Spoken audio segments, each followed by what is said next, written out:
Olá pessoal, sejam bem-vindos a mais algumas dicas para o Enem 2016 com a professora Gisangeli, componente curricular de História aqui no canal Tuboaulas. E hoje nós vamos falar um pouquinho sobre a abolição da escravidão negra no Brasil, que acontece no final do Império e início da República.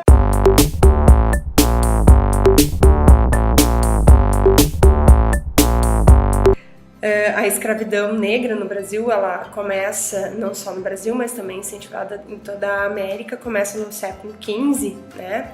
Na época das navegações e das dominações dos territórios do Novo Mundo, né, pelos europeus, que precisavam então de mão de obra para trabalhar nessas terras. Num primeiro momento, eles tentaram fazer escravidão com os indígenas, com os locais, e por um atrito com a igreja, eles tiveram que optar por outro tipo de escravidão. Então optaram pelo tráfico de escravos da África, em que os portugueses já tinham algumas relações. Então, desde o século XV, nós temos a vinda pelo tráfico de escravos negros para o Brasil para o trabalho. Tá? E sempre levando em consideração, que é uma coisa muito importante se ressaltar, trabalho esse em condições insalubres, com muita violência, tá? E com uma condição precária de vida. Então não é nenhum motivo de orgulho falar sobre a escravidão no Brasil e as formas como eram tratadas essas pessoas nesse período. Tá?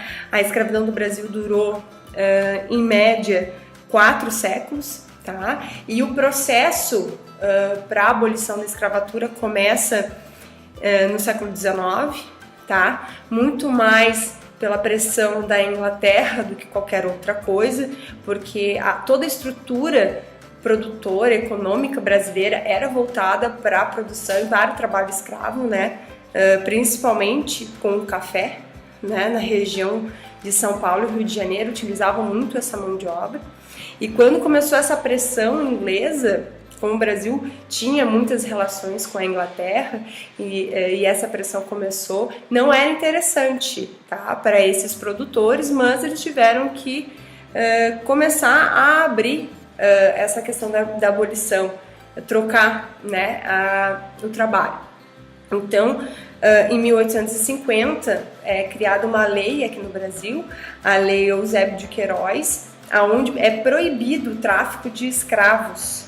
Tá? Ele proíbe o tráfico de escravos, mas não proíbe a escravidão em si no território. Tá? Isso ainda vai demorar um longo tempo.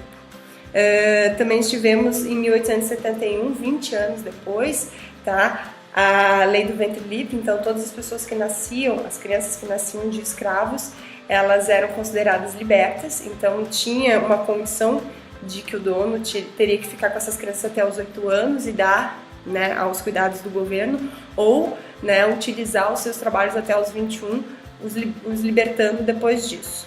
Tá? Também tivemos a lei de 1885, que é a lei dos sexagenários. Tá? Então as pessoas acima de 65 anos eram também libertas do trabalho escravo.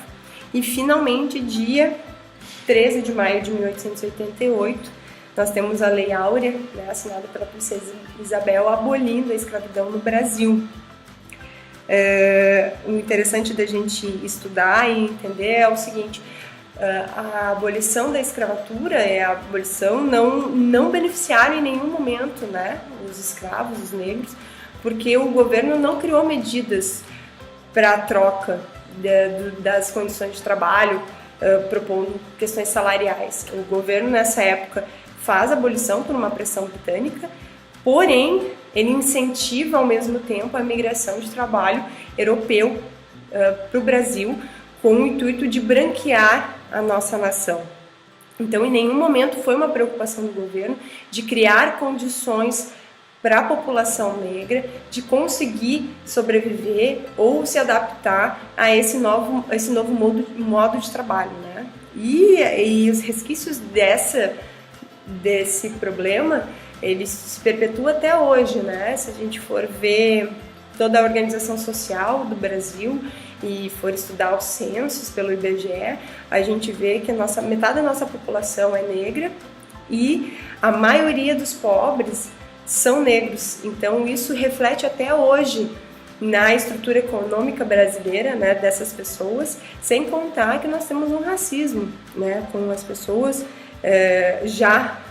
até preocupantemente aceito pelas pessoas, como se isso fosse normal, e isso vem desde dessa época da abolição da escravatura. Então houve e há muita resistência por parte dessa população, dessa etnia, para que tenham melhores condições não só de vida, mas para que esses preconceitos que existem na nossa sociedade se acabem, né? Porque não tem nenhum tipo de explicação e as pessoas perpetuam coisas, essas bestialidades, e a gente não sabe muito bem por quê.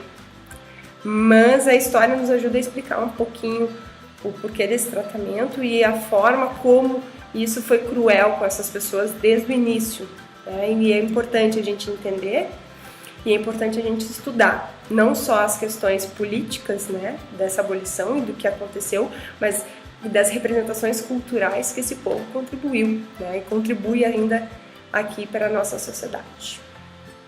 Então era isso, pessoal. Espero que vocês tenham gostado. Foi algumas dicas, poucas dicas sobre a abolição da escravatura. E qualquer coisa, deixe nos comentários. Se gostou, dá um like.